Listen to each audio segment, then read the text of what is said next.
Good morning, good afternoon, good evening, and for all of you on this call and who might be watching this eventually, I hope you're not freezing too much. But we have a special guest today, the incredible Saffron Asteria, who I started seeing tweets from, was it around a year ago when you started this effort? About 18 months ago, I think Yeah. now. Suddenly there was this woman on Twitter who kept tweeting about wanting to get indie authors to sign up for this website that she was starting that was basically all about trying to help indie authors get their books out there and promoting indie authors. And it is truly about indie authors. It's indie authors, supporting them, promoting them, getting their word out, getting their works out. And my first communication with Saffron when I saw a few of her tweets over the course of a few weeks was, "So are you real?" Because we've all been seeing the scams and the emails, and I'm actually in the middle of one right now from a guy who simply won't accept the word no. Um, and so we're all aware of those things. And what she was saying sounded too good to be true because basically she was going to put all the work into creating this website and give authors a chance to have pages and interviews and other things, and there would be no money involved. She wasn't doing it for her own enrichment. She was doing this because she truly believed in indie writers and wanted to do something to help them. So I thought it would be a good time to give her a chance to talk about her efforts and her website and all of her other things that she's doing to make this something pretty significant for indie writers. So, with that, Saffron, the microphone is yours. Well, thank you. I just want to say thank you all for letting me come here. It's an absolute pleasure to meet everyone. And I'm hoping that by the end of this, if any of you that are on here, if anybody that's watching wants to get involved in what I'm doing, then please do reach out on Twitter, is usually where I am. So, yeah, it's been a bit of a battle to try and convince people that what I'm doing is from a good place, but it didn't take that long for me to solidify myself as a real human being. My goal is to let people come to me because I feel like soliciting for business or whatever just there's too much of a barrier up there. So I've just kind of let people float towards me, which has kind of worked. And I've met some really incredible people. What I have realized that through doing this effort of creating the website Indiosyncrasy and its sister podcast Booked is that people really enjoy being a part of the community. And largely the people that it attracts are other writers. So really ideally in the future I want to attract more readers. Obviously writers do read things, but we've only got so much time in the day, and a lot of the time we want to spend actually writing, not reading like the 50 books that we promised that we'll read of our friends and the people that we know. So at the moment the website is under a revamp because I didn't think anyone would be interested in it. At the point that I took the website down to refurbish it, I think there were 250 or so authors featured on the site, and I built it in such a way that it didn't work anymore. I thought maybe 10 people might be interested because who is this woman and what is she doing? And I just was sort of throwing spaghetti at the wall and just seeing what stuck. And then I realized like this thing is not fit for purpose anymore. So ideally, when it does go live, I haven't got a confirmed date because I did that the first time, and then that's how I ended up with this website that doesn't work. So hopefully, in the next sort of few weeks, maybe a month or so, it should be easier to navigate it. It wasn't originally easy to find authors, so there's me putting all this effort in to say like I want to get people to find your work, and nobody could find it because there was no easy way to search things. So I'm learning as I'm going, and I'm sure that there are going to be other iterations of this thing. What I've also noticed is that the interview show Booked, which I've continued to do even during this period of refurbishment, has been actually more effective in finding readers for authors. So they're getting to know these people almost more personally than they would do just looking at a profile. It gives them the opportunity because the live shows to ask questions. And there seems to be this like little community that's building in the comment section, which has been really, really helpful. And practically every show, there's at least one person that says, I've just bought your book, or I can't wait to read your book. So that's really working. So I put a huge amount of effort into that, and I've been doing a lot of shows during the week. And it has, I'm not going to lie, cost me a ton of money to do all of this, but I don't want to charge people for anything because I want to maintain that um, community spirit about it. Um, so yeah, it's been a really interesting experience. I've met some incredible people, and it's really made me consider, where do indie writers and indie books, even those that are published through larger indie presses, where do they sit in this book world? Because there are still so many people that I know that read books that wouldn't even think to look specifically for these independently published writers. So hopefully we're going to change the game. This is my goal, that we're going to hopefully get to a point where it's not a question of is it indie or is it trad. It should be, is it a good book, would I like it? So yeah, I don't know if that's going to work, but I'm going to try. But does anyone have any questions for me? I feel like I'm rambling a little bit. Well, can you just talk about some of the features that you have on the website Yeah. currently, Mhm. and also if there's anything new that you're going to put on the website when you put the revamped version up there? Sure, yeah. So I have written them down because my memory is terrible. And although I'm working on this constantly, I still have no idea what I'm doing really. But my heart's in it, and that's all counts. So originally, the way that it was set up before is that I would have pages that would have like a bio and people's images. So these are authors, and a list of all their books and where you can find them. I've since learned that in terms of searchability, when you look for that person on Google, or if you're trying to find stuff within the website, it's not built for people to be able to search things easily. So I'm restructuring it to have like actual author profiles. It doesn't require a login or anything. It's just the way that structurally it will work. And then there will be a better opportunity for people to find those books and where to buy them. And they'll be able to search for books by genre and things like that. So they won't have to know somebody's author name specifically, because that's where that was falling down a lot, is that there wasn't a way of people looking for a book to read. It was, can I find the person's name who I know already? So that was really nice when people who all knew each other were using it. And then I was getting strangers trying to find things and then sort of leaving after a couple of clicks, because you can kind of see the journey that people go on when they're looking through your website. So I was like, well, this isn't working. I want people to linger. I want people to, explore what this person has to offer. And I also want to connect any interviews that I do to those people's pages so that you can find everything in one place. So that was the main purpose originally of the website. I started trying to build a resources section, but really I just didn't have the time. I was too busy doing all these other things, and I was like, I'm going to do this, I'm going to do that, and then there was stuff that just fell by the wayside. So I think I can say this now, but Mark, you're helping me to build the resources section for the new version of the website. So you're reaching out to writers and people in the industry that can give their points of view or advice or write an essay about their experiences, because I think those things are just as interesting as like informative lists of things that you need to do. And this will be hopefully split into like the different sections of the writing and publishing journey. This is something that you and I have talked about, Mark, and I think it's really important, is that there are all these things that we're told that we have to do. And one of the gorgeous things about self-publishing and going with small presses is you can do what you want. It doesn't matter. So you don't have to fit into these rules if you don't want to, but we're going to hopefully be able to present it in such a way that if you do want to follow some rules, here are some rules you can follow if you want to, or some advice and guidance. But really, it's all just to be taken on a personal level, and whether or not you want to absorb that or disregard it or just enjoy it as a piece of writing. So that's going to be a huge change on the website, and I'm hoping that that will be easily searchable as well. So if you are watching this and you are a writer or you're in the publishing industry and you want to contribute to this website, then please do reach out, because that would be awesome to have your point of view. Just so you know, on that topic, I am going to put a post up on our website at some Great. point, inviting people who have followed our page.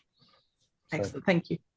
And definitely when everything goes live, I will, as I do sort of now, in the social media one area I'm in, which is Blue Sky, I will post and send people there. Thank you. Yeah. Thank you. I appreciate it. And you did offer, Richard, I will say thank you very much, to take a look at it before it goes live as well, which I'm well, even as you're trying to ideate, as they say, but that's where my expertise was, is sort of like, okay, here's what you're trying to accomplish. Here's maybe your roadmap or whatever. And then, yeah, and then give it a whatever you need.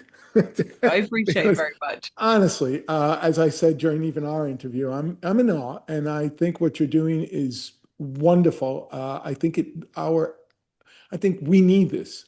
All indie authors need this. This level of support and connection. And then if we can bridge that to get readers, which is why I really like what you're doing, even better.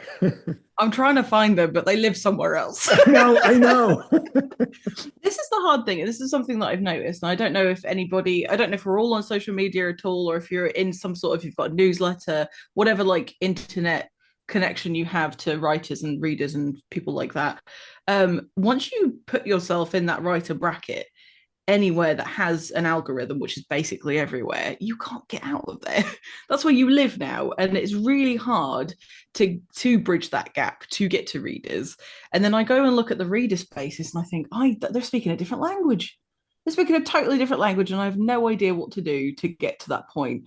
So that's something I'm trying to learn as well, because I'd like to impart that knowledge on other people, because you do box yourself in, and then you can't reach the people that you need to reach. See, that's a gap I have too. I haven't really looked at those reader spaces, and I need to find them and look at them and see what they are saying, the terms they're using, the conversations they're having. I think that's key. Yeah. And I admit, freely, I lack that access, and I probably need to. I do have a friend who's always in a lot of book clubs and does some library work, and I may even contact her, see what she can tell me. But you already have done that, and that's great. I still don't understand it. But I've looked, it doesn't mean I get it. we could always talk about it. But yeah, I think that's going to be critical. Speaking the language is where communication starts. So It really is, and it's the way to get yourselves onto these people's view. It's really disconcerting, and I keep finding new ways that algorithms are structured. I'm not going to harp on about it too much, but the way that they keep changing things and how you can get yourself in front of people, and all of a sudden you have to pay, that winds me up, something chronic, which is why I don't charge for anything I do. Because firstly, I can't understand how, I don't know how valuable this thing is, because I've not achieved what I feel like is success with it yet. And also, I'm sick of people getting charged for stuff that's not guaranteed. None of it's guaranteed. This is what winds me up. You get all of the. Sorry, I'm going to get on my soapbox. I'll get off it. Just give me 2 seconds. This is your spot. Yeah. Honestly, it really winds me up, because I see these like promotional websites, and there are people that are like, oh, if you send me your book for free, I'll review it. Why is that review worth anything? Why is that review worth anything? I find reviews really irritating anyway, but that's a whole other thing. But you get these websites that are like, oh, we'll charge you $50 and we'll put you on our front page, and then we'll post some stuff on Twitter, and then that's what you get. And so there are people that are paying for the service. And firstly, if you look at the reach on those posts on social media, they're getting like 30 people looking at it. Is that worth your $50? I don't think so. Who's going on that website? Because I've never heard of it before. So it just goes to show that, like, I recognize that nobody knows who I am, and nobody knows what I'm doing. So if we all work on it together, and we're all talking about it, and we're all sharing each other's stuff, and we make this a more community focused thing, we have a much better chance of being seen as a whole and being recognized as this trusted source of information. But if I start charging people for stuff, I don't know that what's the point in me doing it? I just don't know.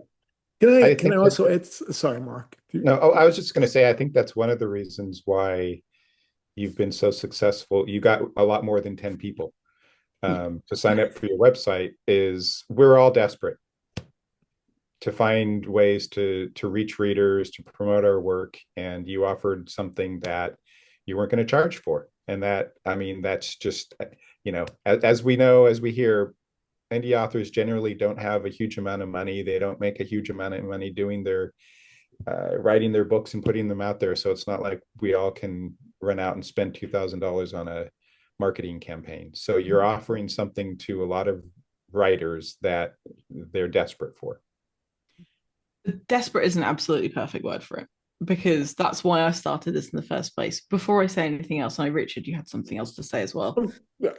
Well, all right. I just want to say that some of the times I forget when we talk about the importance of our community reaching readers, that for me, and I think a lot of indie authors I know, the point of doing that isn't just, well, so everyone gets my book.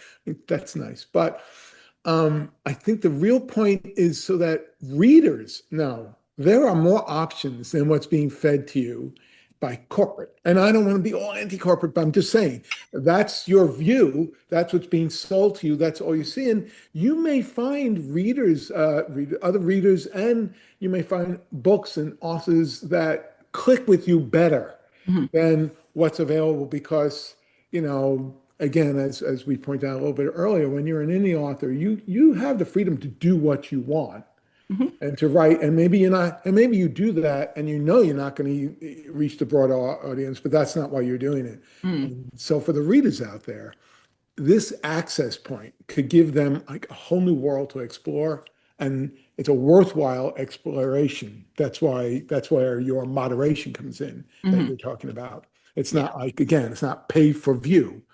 It's I had quite a large working network for about 8 years, and readers and other writers, and in sort of what's it promotions, which was great.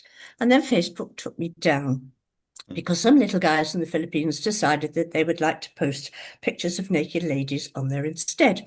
So I've been taken down, and I fought my way back on, and it didn't connect with all the groups that I had before. Yeah. So to be quite honest, and they took me down again. So I've sort of given up on that. But I do have a newsletter which goes out every month. And I have been writing a bit about scammers on there. So it's only got about, 5,000. It's not many. But at least I can pass the word on. So if you send me links as and when, and you'll have my email address with the connection to this, I will certainly give you a punt. And if you want to write a few lines about what you're doing and how you're doing it, I can then authenticate you as somebody that I would use and will use, because like everybody else, I'm getting 20, 30 every single day. I'm producing films, I'm doing this, I'm doing that, I'm doing the other. Send me your money. And I'm just dumping all of them. So I think if you drop into an inbox, going to be very dodgy, a hit and miss, that you're actually going to catch somebody. This is it. And I'd be grateful if you could assist me with that. And again, if there's anything that I can do for you, then just let me know. Also 5,000, do you say you've got 5,000 newsletter subscribers? Yeah.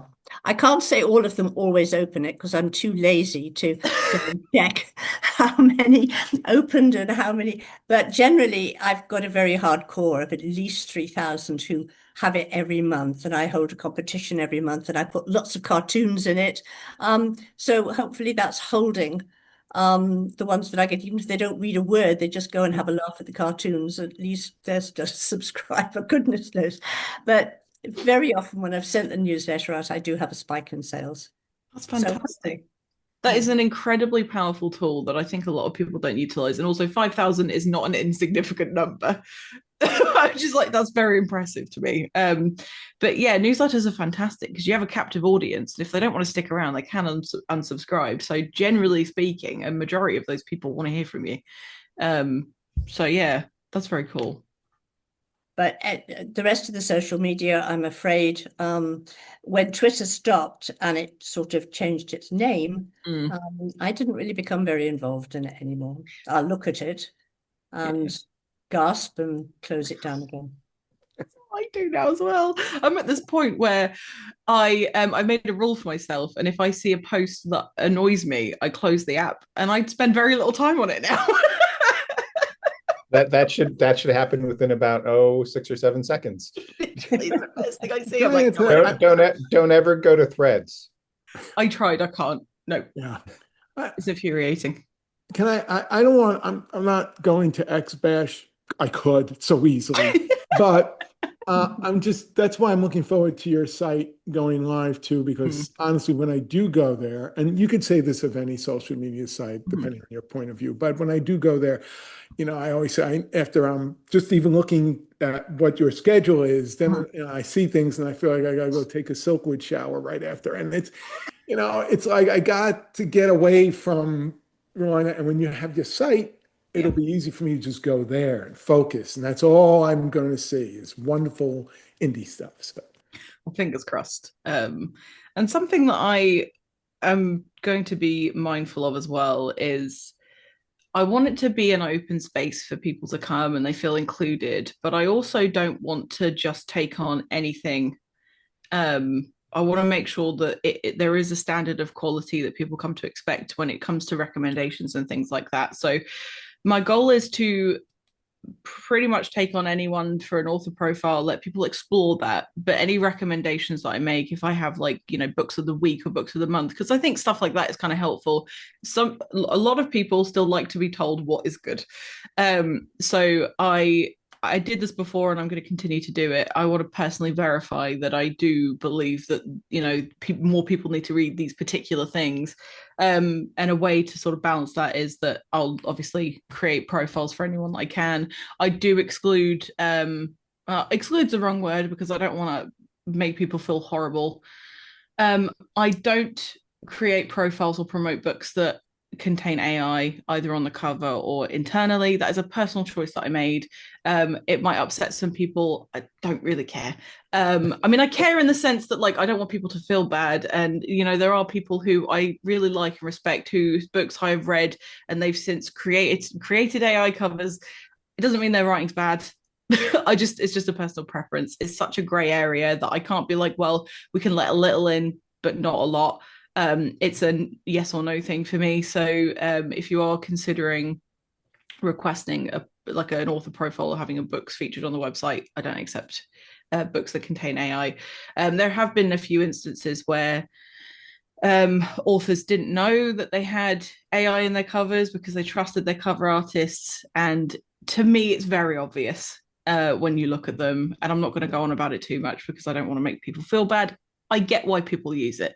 I don't like it, but I understand why people would access something that is cheap or free, or something that helps their imagination come to life, or however they want to describe it for themselves. I just don't like them. I want humans involved in this process. I'm sick of being asked if I want a computer to do my thinking for me. I like doing that bit. That's my favorite part. So I don't want something else doing it. So I believe that it doesn't have any space in the art world or the writing world. So apologies if that upsets you, but you'll find a lot of support for that in this group. Yeah, it is distressing to me how much more and more I see writers cracking the door open for it. And Audrey knows that on her blog, we've had a little bit of a dust up with a regular commenter on her blog and my blog who is basically saying AI is nothing more than like your English teacher or professors who had an influence on your writing. So why is AI? Yeah, exactly, Saffron. Yeah, and in fact, I commented on that. I just want to say, first of all, in our sessions, Safi, we have lightly touched on AI a few times in our conversations. So this has gone around. We're actually, I think, trying to move off it. But I will say, look, like you, I understand the people who are using it for their artwork on their cover. They're looking for an expense. I don't agree with it. I understand that. But for anyone who is an indie writer or any writer who's using AI to write, you're not writing. AI is writing for you. That was the comment I made to that person. It's no different than saying to someone, I want a book that highlights the French Revolution and it's got to cover the following topics. Go write it for me. And then it comes back and well, I want this changed here. And then they do it. And then you come back and say, look at the book I wrote. I mean, yeah, that makes you Patterson, but still, look at the book I wrote. You didn't write it. All right. You didn't write it. So I think that's where a strict dividing line can really come in. We want. Have any of you seen the controversy over a traditionally published book that people believe was generated by AI? No. I Dish the just saw it. dirt. I The just saw it Gossip this Girl. morning. The author's name is Mia Ballard. The name of No. the book is Shy Girl. It's published by one of the Hatchet Group imprints. Ah. And basically, someone did a 3-hour YouTube video explaining why the book was AI. And there's a whole Reddit page on it. And one of her responses to this is to blame a friend of hers that she says she gave the manuscript to, and her friend rewrote it and must have used AI. What a crock of poo. Anyway, we're getting far afield. Bertold and well, I gotta say, I wonder no, go if ahead. she, before she wrote the book, if she put out a post somewhere saying, "I wonder how people feel about writing a book using AI, asking for a friend."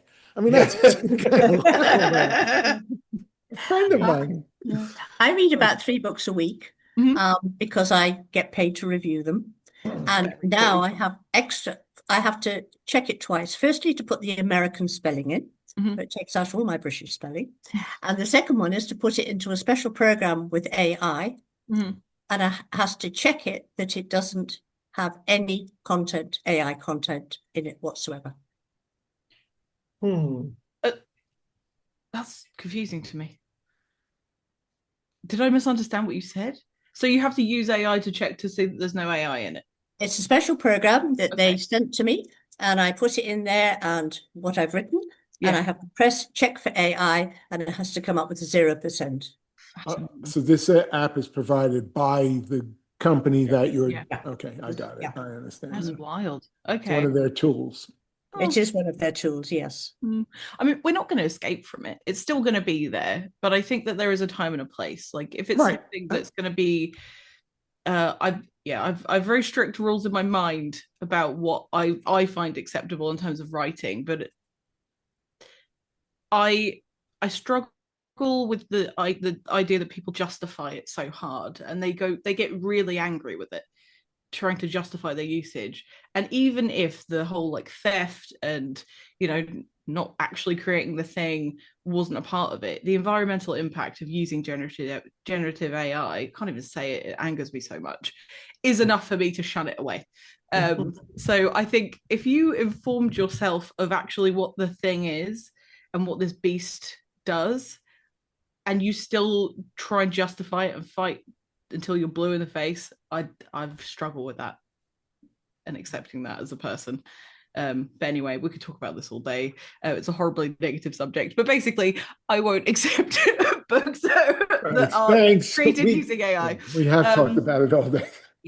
Something that I also want to add to the website in the future, this is way down the line because I've given myself enough to do, is that I'd like to include links for like the cover artists and hopefully like small profiles for them as well, just so that people can connect, because there have been so many times where I've reached out to authors individually and said who created your cover because it's stunning and I want to know. And I think that will be useful for people as well, especially writers exploring things and thinking, oh, I really like the style of that artwork. And also gives those cover artists a little bit more exposure as well, if anybody looks at it. We'll see what happens. Audrey, did you have a question or comment?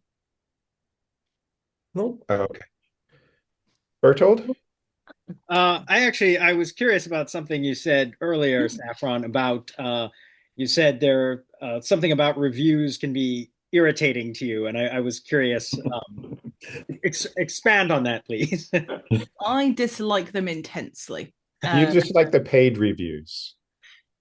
Both. Okay. So I'll explain my point of view, and you don't have to agree with anything that I say. It's just personal preference. When I decide to read a book, it is purely based on a few different things. So does it sound like a kind of book I would like to read?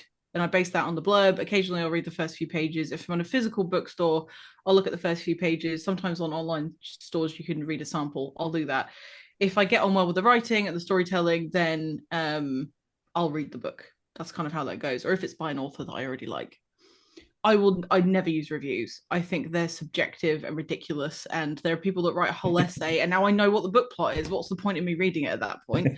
And the star ratings, I think, are should be abolished. I hate them with a passion, because how the hell, if we all had the same score sheet and we scored it in like a 50-point scoring system and it generated a star rating, it would be more fair. But people's idea of 5-star, 4-star, 3-star is totally different. There are people that think 3-star reviews are awful. Actually, they're not bad. That's better than average. And everybody has pretty much the same average star rating, so why do we have them? I don't like, I prefer a review that says I really enjoyed this book. It was punchy and I enjoyed the prose. Stuff like that, I love. Easy. Right. I might look at them afterwards and think, I wonder what other people thought of this book. But generally speaking, because of my taste in books, I like poorly reviewed books. So to me, it's just nonsense and I don't like them. Oh, that's the most fun, is to go looking for books that got low reviews. And as you say, like the 3-star and even the 2-star, those are the interesting ones. They are, yeah. It's like, you cared enough to leave a review. You didn't hate it enough to rate it as a 1-star. What are we doing here? So what's really useless are just 1 or 2-star ratings without a review. Without a review, right? I mean, that shouldn't be allowed. No. So Bertold has turned his blog primarily into a book review blog, just so you know. And mostly indies, but I think you should go check out his blog and read some of his reviews, because they're much more expansive. I don't know if that's the right word, but rambling one might say. I was trying to put a more positive spin on it, Bertold, but they're very interesting reviews. Whether or not you want to read the book or the books on his reviews are always kind of, pulls things from different, history, and yes, you do that, Bertold. Oh yes, but also. But okay.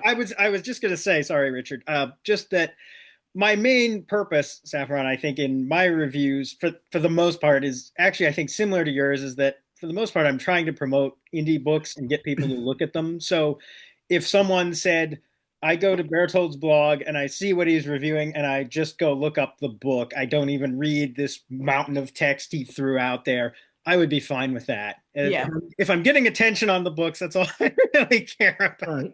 Right. I think that's incredible. And it doesn't mean that what I'm saying is the same for everybody, and I'm absolutely in the minority. But I think there's a big difference between Goodreads, where there's hardly any moderation and people can use it for a source of bullying and a way to tear people down. And the big difference between that and you really caring about something and sharing your passion with the world. Those two types of reviews are very different. You're sharing what you loved or maybe didn't like. I don't know how far you go either way with it, about particular things, and that's very personal. Whereas like these people that put out like horrible things about people, like we've seen a discourse recently on Twitter, I'm not going to bother naming anyone because I don't deserve my time, but there's a group of people who are just awful, terrible people, and all they do is tear people down, and they're really personal and nasty, and they use these review sites as a weapon, and I don't agree with that. And because of that, I'm just shun the whole thing, and I don't like using it. So I add 5-star reviews to everybody's book who I review. If I don't like the book, I don't review it. How do you feel about the 1-star reviews where the review is, my book didn't arrive on time? Ludicrous. There should be a separate Amazon review. Right, I said exactly. That. Yeah, exactly.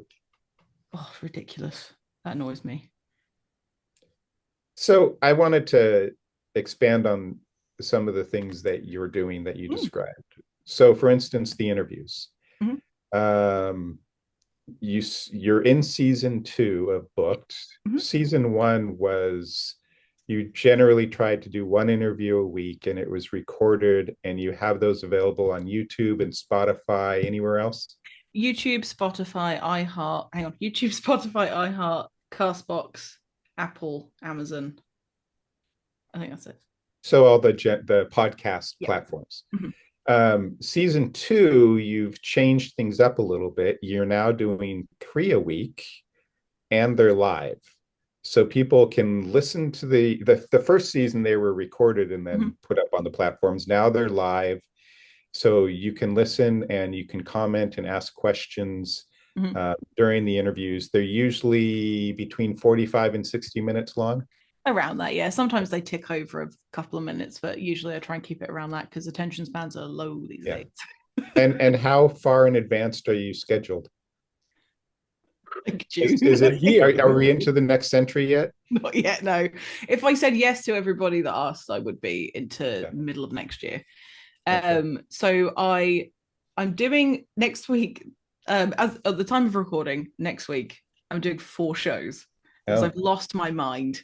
I can't find it, it's gone.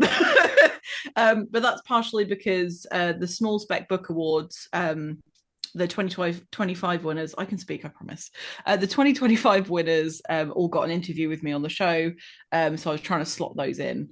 So I have the final one next Thursday, again at the time of recording.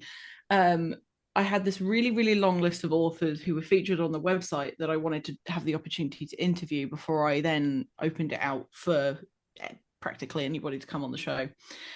So in order to do that in my lifetime, I was like, I need to increase the number of shows that I do. And it also has been helping with the uptick in subscribers on the YouTube channel, which is the one that I push the most, because if I can monetize that, then I can put money into advertising, which then brings people to the show, which then helps them to meet the author. So everything I do, any money that I will have or have generated in any capacity goes straight into this endeavor. Like I don't take any actual income for anything I do. So it's been really stressful, if I'm being totally honest, to do that many shows in a week. I wouldn't recommend it. If you have this is my full-time job. I've decided that I'm going to do this with my life, and that's what I'm doing. So that's why I spend so much time doing things. So if you're looking at what I'm doing and thinking, how does she do it? It's because that's all I do. I think I'm going to continue doing 2 shows a week after this big stint of doing 3 shows a week, because I've asked everybody now, they've had the opportunity to come on the show, and then after that it'll be me selecting people or inviting people one by one.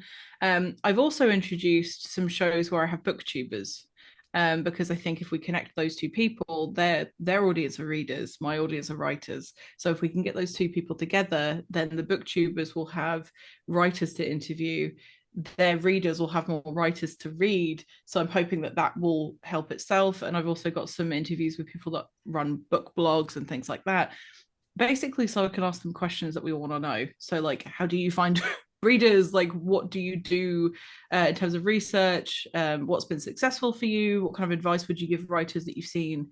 Blah blah blah. So I'm hoping that sort of combination is going to be helpful too. I recently hit 300 subscribers, and I didn't actually think I was going to get there this year, so that's been really good.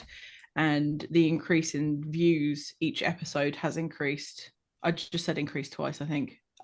I'm halfway through this. This is tea with caffeine in it, and when I get to here, I'll be more coherent. It's been a weird day. So yeah, I'm hoping that will assist me in drawing people to the website to find the resources, drawing people to the website to look at people's books. The links that I share, I have QR codes that go on the show that people can scan. I put the links in the description of the episode. I'm doing everything I possibly can to try and drive traffic to people's websites or whatever. And as I said, I've seen more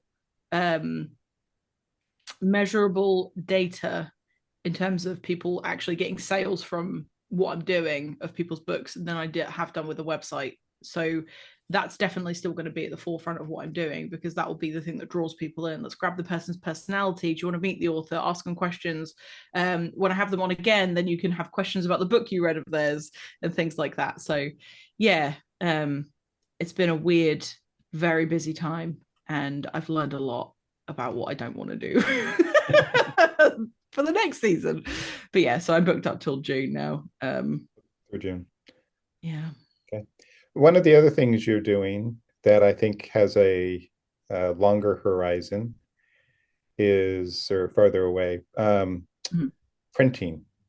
Yes. You've started something, you've printed a book for one of the writers. Yes, I was thinking all those books on the top shelf are books for that author, and it's something that you will eventually make available, and it's basically to give writers a means to sell their books directly. Mm-hmm. And there are a couple of ways that might end up working out, but that's also something that will be eventually rolled out on your website as an option for writers to look into. That's right. Yeah. So it initially will be, I'm giving it a couple more months before I take on any more writers, because there are some logistical things that I want to fix before I roll this out, because I've already had so many queries about it, that I fear that if I take them on, I then won't be any better than my competitors. And that will be a charge for service because I can't print things for free. But the goal is to be able to provide a price point that's between, let's say, 48-hour books who do phenomenal work. You've got Amazon who also do things at a much, much, much lower price. So I'm kind of like in the middle of those two things. I'm not trying to sell people on anything because I'm not ready to take on any more customers yet. But one of the things that everything I do is a purpose. Oh my God, I'm going to say that again. Everything I do has a purpose. And the reason that I've started to do them is because I've seen things that I don't like and I want to fix that thing. So the printing side of things, I'm very, very lucky to have married a printer. And I mean, the man that runs the press, not the machine. That would be weird. I mean, no, hey, if that's what you love, you're not hurting anyone, whatever. But yeah, so I've seen this industry unfolding before me, and I love stationery. So like it's like being in a candy store. I go to the print shop and I'm like, look, all these things happening, you're creating stuff. And I was like, hang on a minute, we can print books. So that's kind of how this thing started, is that I have ordered so many books from Amazon because some people only have their books on Amazon. If I could choose not to use Amazon, then I would. So my solution to that was, why don't I just print the books?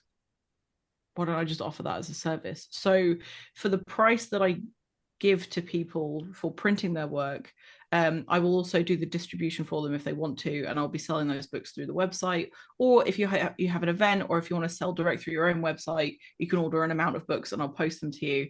That kind of thing will only be able to be accessible in the US just because of postage costs, and the tariffs have confused me and I don't really know how much it costs to send it abroad. I sent one paperback book a couple of weeks ago to Canada and it cost $20. And I was like, I can't charge people for international postage for that.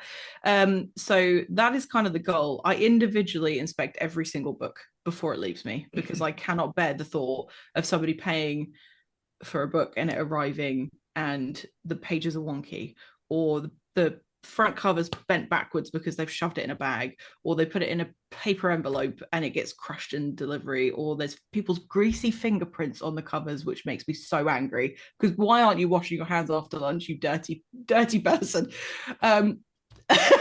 So things like that I noticed, and I thought, I can't bear this any longer. These people deserve better, and I wanted to provide a service that hopefully people can access. So if you can't afford to like buy 35 books, which is the minimum order just because of the cost of actually setting everything up, then the sort of distribution service would be that I give you the price point, and then the customer, whoever the author is, would then keep any of the profits minus any of the processing fees that happen through the website. So the actual profit margin is slightly larger than it would be with Amazon, and you know that your book is going to get to that person in as good as quality as it can possibly be. The paper that I use is of really nice quality. There was something else I was going to say as well. And also, I'll help promote your book for free. This is the goal. Okay, so this is the most exciting bit. It works out best for me in this scenario if you sell a load of books, because then I make money, you make money, I can make improvements on the website, buy new equipment. Now I can do hardcovers. That's the goal. So I want to help promote people's books for them, with them. We work as a team. It's not going to charge. I'm not going to charge anyone extra money for that. So that's something that I want to do just for the experience and for helping people. So I'll have people that have their books printed through my service on the show. So we'll do lives. The plan is to also do live shows, because that's something the kids love. I've noticed is that if you do like any books that you buy during this show, we're going to write a special note of, you can watch me package the book up. I'm going to do stuff like that because I think, why not? I'm already packaging them up anyway. Why not do it on a camera? So I'm hoping that by doing this, we can make a really good name for ourselves as like a group of people trying to sell books. And it's of my opinion that self-published and indie authors deserve quality as much as anybody else.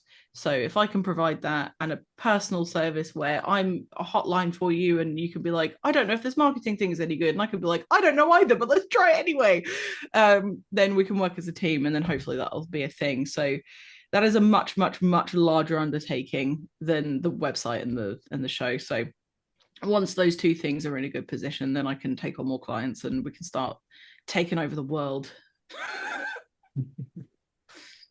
Yeah.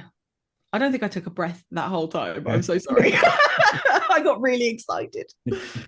I know watching your stuff on Twitter when you were leading up to printing that book and then it became available, the number of tweets. I was fascinated by the tweets where you would just show a short clip of the pages being printed.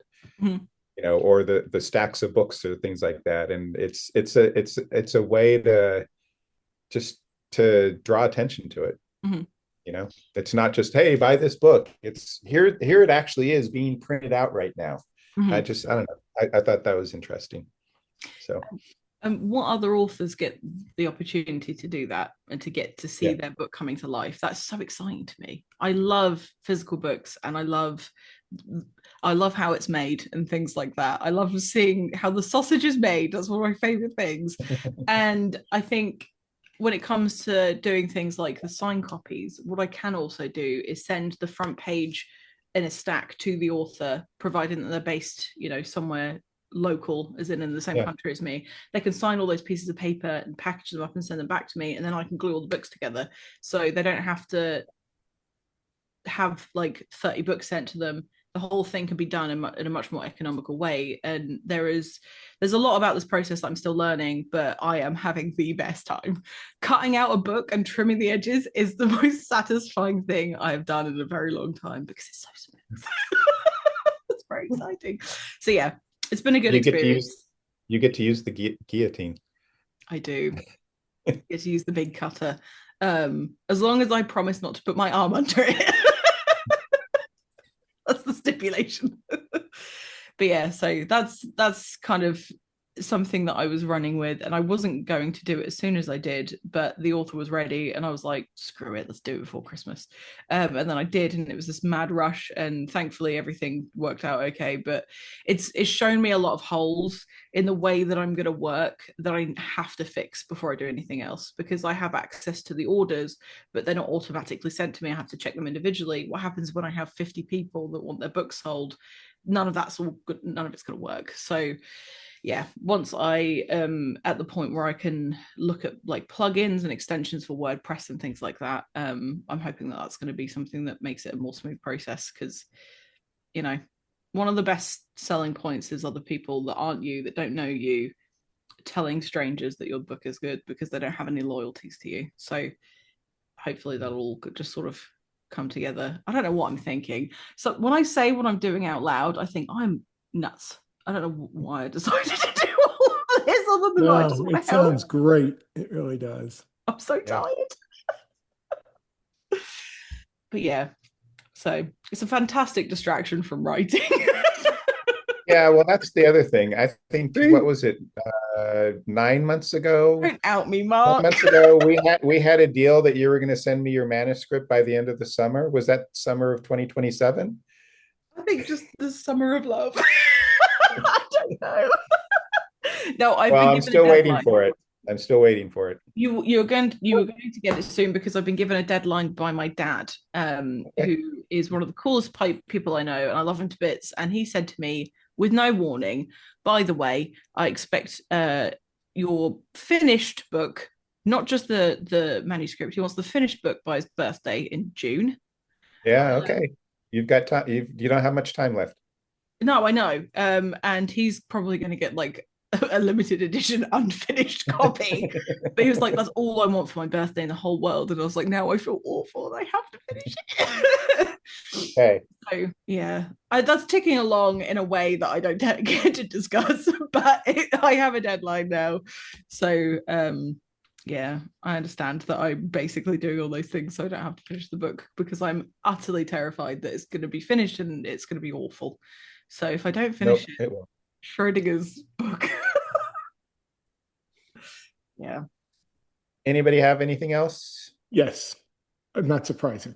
Um, I wrote a bunch of questions beforehand just in case, and we've covered almost everything except I have two questions remaining that more like speak to Safi, the person, Okay. or actually the interviewer, I think more or less. And I've watched the bulk of your interviews, and when I can, when they time well, I drop in. So I have listened to your opinion and comments a lot.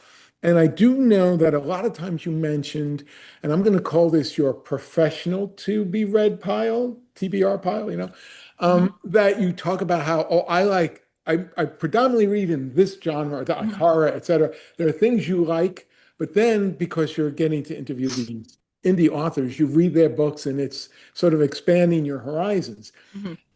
Now, has that had any effect?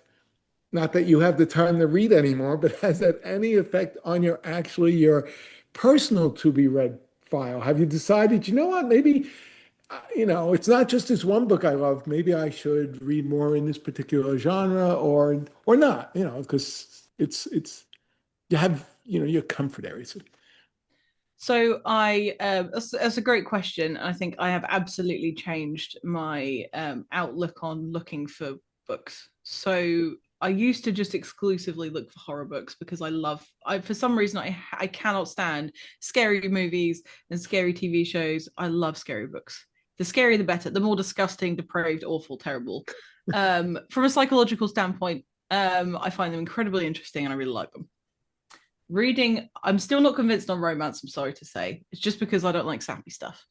I now don't search for books by genre. I search for in the trad world, I actually go strictly on covers first, just to see what the vibe's like. And then that's what makes me look at the blurbs, and then so on and so forth. I found that I now am currently reading for my leisure time a series called Dungeon Crawler Carl, which I never would have touched in a million years had I have not read some indie fantasy. Oh. A buddy of mine just told me about that yesterday, like literally. It's so good. It's so good. It's so good. I can't stop reading them. But I never would have given them a chance had I not have read indie fantasy.